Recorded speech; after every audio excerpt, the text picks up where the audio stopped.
quick introduction or impression of that project. I take this as one of the 3 projects that I just quickly want to look at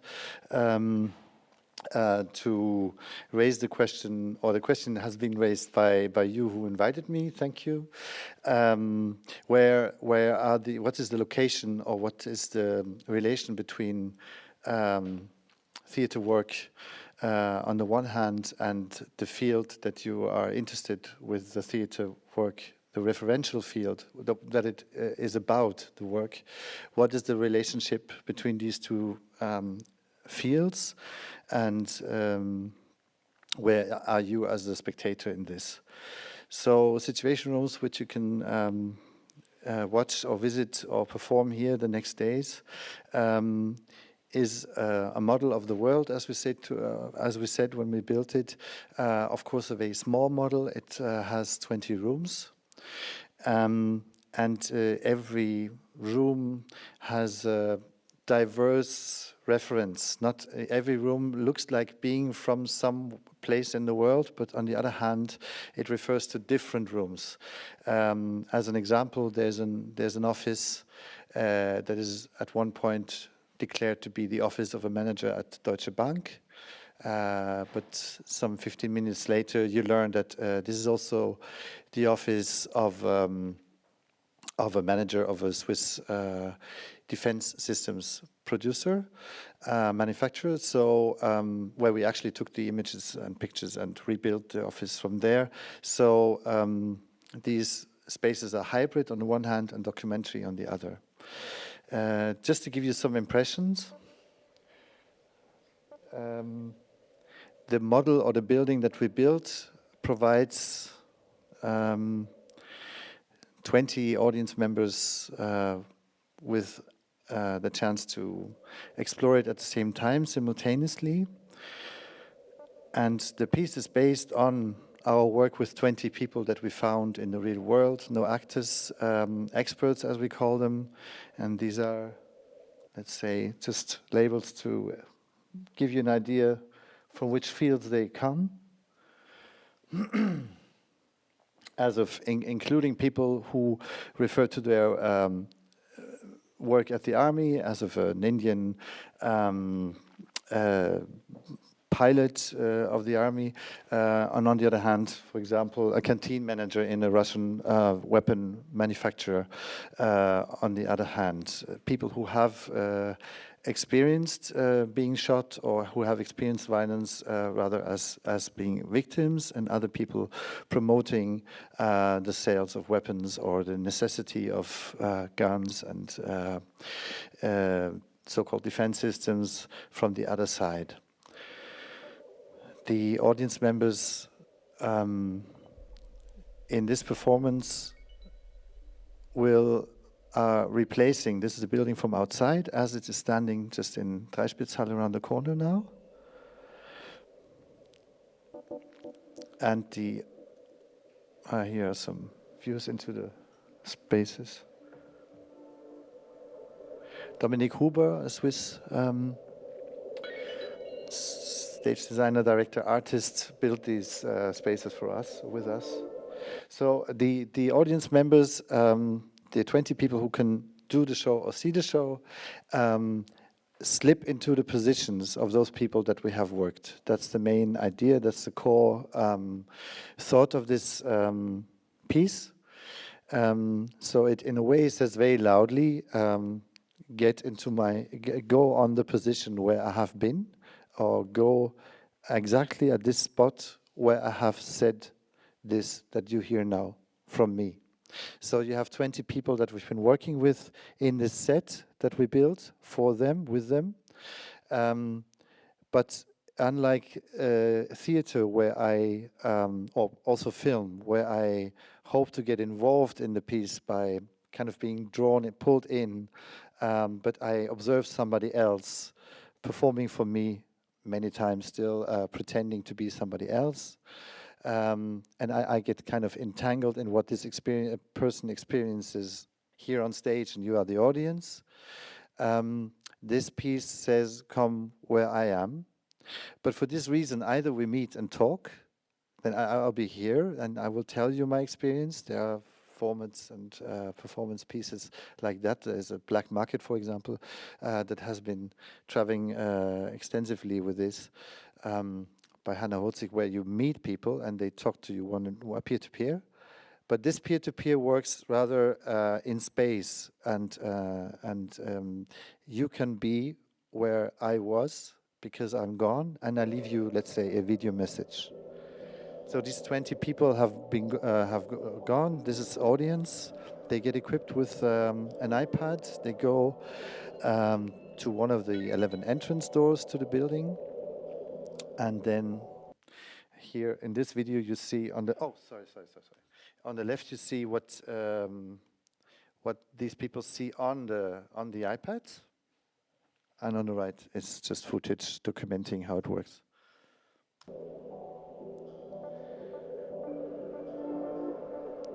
So there's 20 stories, and every audience member performs, steps into 10 positions or roles, characters.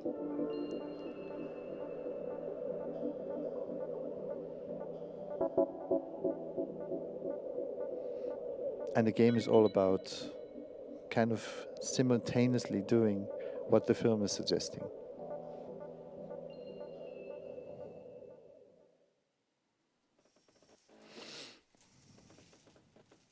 Just to give you a quick impression how it works. We are here in the head office of Doctors Without Borders in Paris. I'm a surgeon and I'm getting a briefing for a mission in Sierra Leone.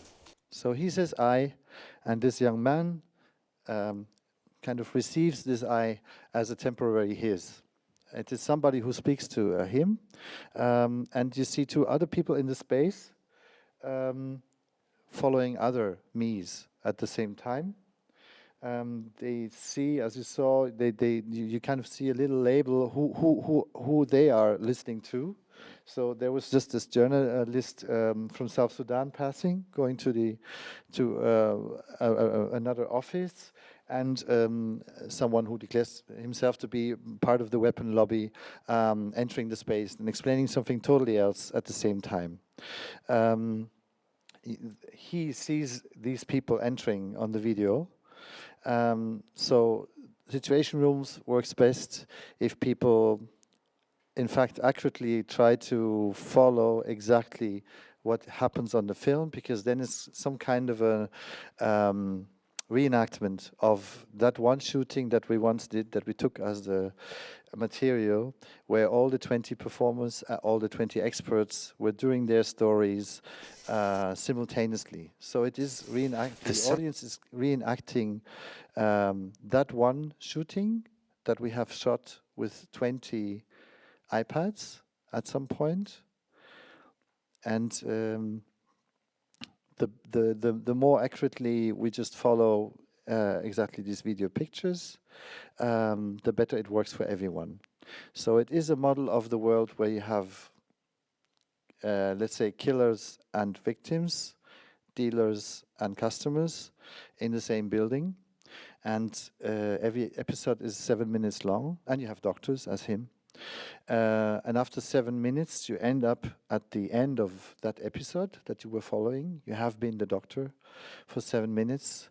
Then there's some kind of a swap moment when you change identity, so to speak, or you change the situation that you're confronted with. In this case, the doctor moves to some kind of a provisoric clinic, and he finds somebody else in the position of somebody who needs assistance with a leg shot.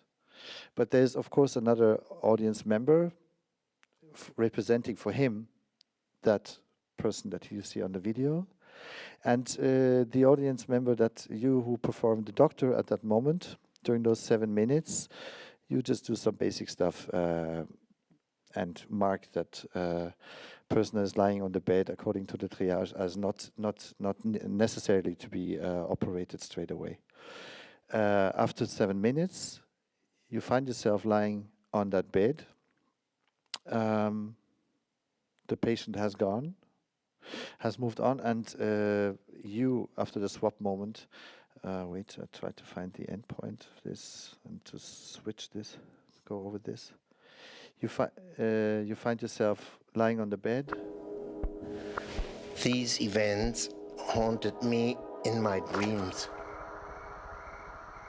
As a result, I got up in the middle of the night to check if my kids still had their hands.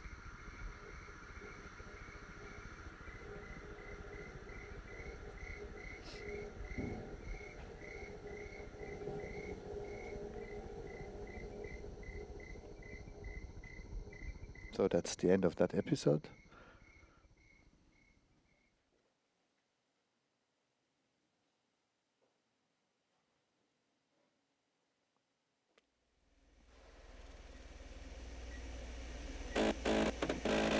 You're still lying on the same bed?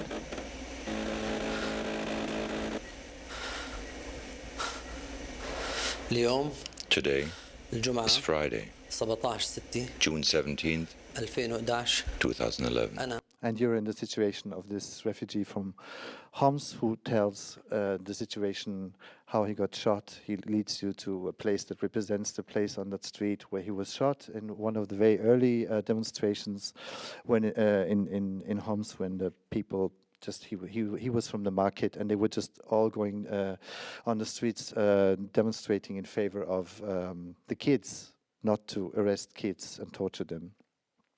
In the swing of the feeling that in the Middle East that there's a chance to now demand for a more human approach and more democracy. So that's the background of Situation Rooms so far. There are many more episodes. As I said, 10 episodes you're experiencing, and at the same time you're cooperating all the time with those who see episodes that you will not see in that show. You have to actually see 2 shows to see all the episodes, but that would be too long and too exhausting perhaps in one row. This project, like many of our projects, is very, very, very research-based in terms of that we at some point decided it is about the field of the fact that there are weapons everywhere in the world, and that a major part of these weapons is also of European origin.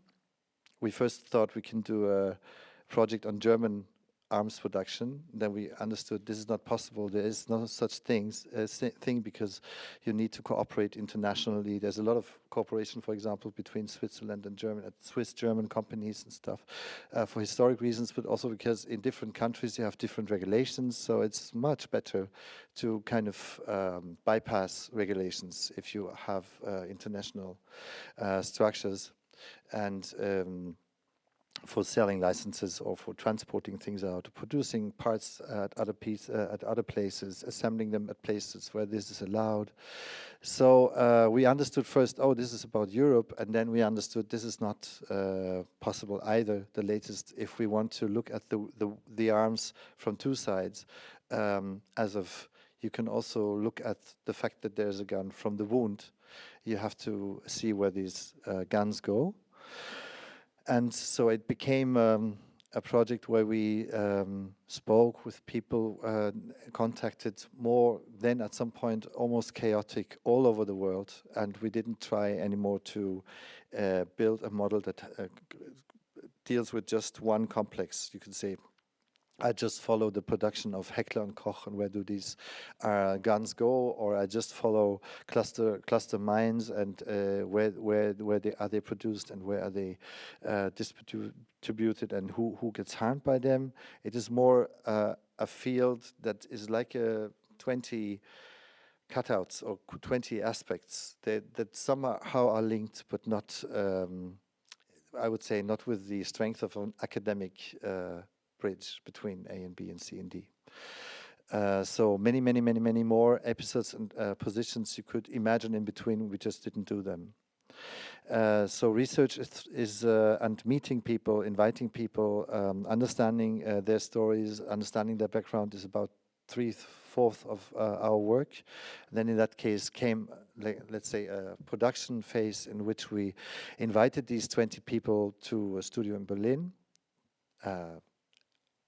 Like I said, an Air Force general from India, a guy from Mexico who had been arrested and very much involved in organizing killings in the drug war, a soldier from Israel, people from France who actually came, one man who was a child soldier in Congo 15 years earlier, but now lives in France. So people from Switzerland. So we assembled them and worked with them for the duration of maybe 5 weeks to develop with them the episodes and train with them how do I shoot my story, because every performer, then every expert then had to learn how do I shoot best. And this was not just about them, it was about for the others. They had to understand if I open the door too late, then I miss the picture of the other person going this way. And so it was a total different game that they understood that they are entangled now with 19 other people, that if it works, they are good for them. So there, for these 5 weeks, there was some strange conference going on between these people who had not so much connection in between each other, with the exception of the fact that there is violence and arms in the world. And you had these long lunch tables where they would meet, and you could observe how they build contacts, and also how, wie sagt man das, Unterschiede ziehen sich an, how those who are the most distant, let's say the parliamentarian from the left wing party and the guy from the weapon lobby, they spoke the most. The Israeli soldier and the Syrian refugee spoke the most, because as an Israeli outside Israel, you can't speak with somebody from Syria. And so there was a whole, let's say, organic conference that we would see, or the Air Force general from India, who's talking very much in favor of drones as the ultimate solution against terrorism and many other things, and this lawyer from Pakistan who claims the rights of people whose families have been victims of American drone strikes, both in Pakistan and then before other courts internationally. So they have no other platform, they had a platform to meet and to exchange their difference and to see that they didn't agree. But they did that with a soup on their spoons. Nothing of this is part of the piece. In the piece, we would rather try to keep these positions isolated. It's not about showing that everybody can talk. It is more the transition for you or for me as a spectator from A to B to C to D, to be a bank manager on the one hand and a weapon manager on the other hand and a victim on the second, and so on. The in between these positions, and what I do with this is, I think, what this piece can provide you, also compared to the media noise that just produces cliches of violence and very special, compatible with a My TV set version of the violence that also originates from Europe, much more than we would like to admit, by providing everyone with weapons. This putting the spectator at the position of the actor is something that we, let's say, for us, rediscovered with this project in 2012, when we were just fed up for the next years with guided city tour projects where you walk with Walkman or iPod and you kind of redefine the public space and you tell the people from the city what the city is and you put other stories. We thought it is really about trying to reach another level of looking at where we live by leaving the space where we live, and to import at least referential and very illusoric spaces that you don't have in Basel, and that they are worth visiting. Or even in this case, I mean, 2 spaces are really copies a little bit from spaces just in Oerlikon, Zurich, where this factory is, where we also worked. Even to re-import Swiss spaces into Switzerland to listen to what these people say about their weapon production. Another project that we did later on, that's not so much about war conflict, but very much about the conflict that we will all deal perhaps even more with, is the project of the world to find an agreement on how we save the world from humanity by finding agreements, international agreements, how to reduce our carbon dioxide and other outputs to that extent that everyone can live in the world unaffected by the consumption of others. So the World Climate Conference, actually the post-Kyoto conferences, they reach an endpoint this November in Paris, when there was the actual agreement years old that until Paris we will have fixed who pays what. It's about the question, and there's actually no question anymore. It is all fixed. It is fixed that all the humanity has to generate $100 billion annually that shall be distributed to those countries who suffer from the effect of climate change. And it also has been defined to what extent, what percentage of the GDP annually every country has. It is all very, very, very clear. The only thing that is not clear is how do governments explain that to their people and to their ministers of finances. That's the only problem that we have. And this takes years. So now, okay, there's all those diplomatic tricks now that almost everyone accepted who pays, who receives, apart from some states. Now it's about, okay, what's the referential year? For example, East Bloc countries, they're in a very luxurious situation because they had heavy industries. So when they say, okay, let's take 1987, where they were at the peak of industrial production in Poland, Czechia, and you now say, okay, this is the referential year, let's see what we have now, then they are the greenest countries in the world because they don't have any output of carbon dioxide whatsoever. So the next 20 years they can just sail as the most ecologic states, which is just an illusion created by numbers. Anyway, just to stick to the theme of us, the spectators, being at the position of those people that we are interested in, we organized a World Climate Conference model in the Schauspielhaus Frankfurt. It's going to be shown in Munich soon in November, where every of these 750 members of audience at the entrance just spontaneously gets labeled as being member of one of the 192 delegations that you have in these post-Kyoto conferences. So there's always 4 members of the audience who sit together in the audience with a flag behind them, and they have a little booklet that explains to them who they are, as of in just rough numbers. It was a big project for us to, you cannot find this as a resource. You could imagine that the UN provide everyone in the world with like a filter of numbers regarding every country, but nothing like this exists.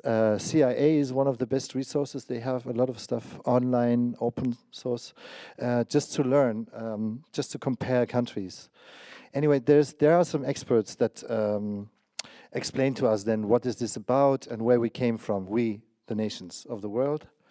And they explain to us the procedure, and then the evening somehow works like a conference, at least in that sense that there are work groups, and you as a delegation, you get kind of, you move through a couple of these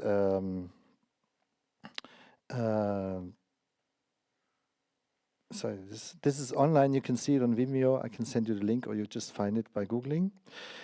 These experts that we worked with, of course, they know a lot about how it works in World Climate Conferences, and this is somehow the structure, where you can see that every delegation is in one of the green conferences, one of the yellow work groups, and one of the black. First, it's about the situation, geopolitical. Then it's about the prospect, what's going to happen to you. So you will meet with other countries. And then what is the strategy, where the briefings are more about you have to tell the others that they pay, or you just have to understand, give it up, you pay. And most of the countries are in the you have to position, and some, especially the countries of the European Union, China, America, and some others, Australia, they just have to accept. And they have to follow the numbers that they had decided before. So what is important at some point is that the members of audience understood that. This is one of the briefings, for example. So this is how a work group looks in Rimini. This is a briefing Das war die Woche. on Africa. Kann ich auch So these are all African nations, and Kenneth just explains us who are representing African nations. What is our goal? What is our situation? How do we communicate? In Europe, we know a little about how African countries, what platforms they have and how much they communicate actually in between each other on many things like climate change, prevention and stuff. There's another briefing happening at the same time by an expert from some institute in Potsdam who explains to us. Okay, are the 20 minutes over? Okay, good.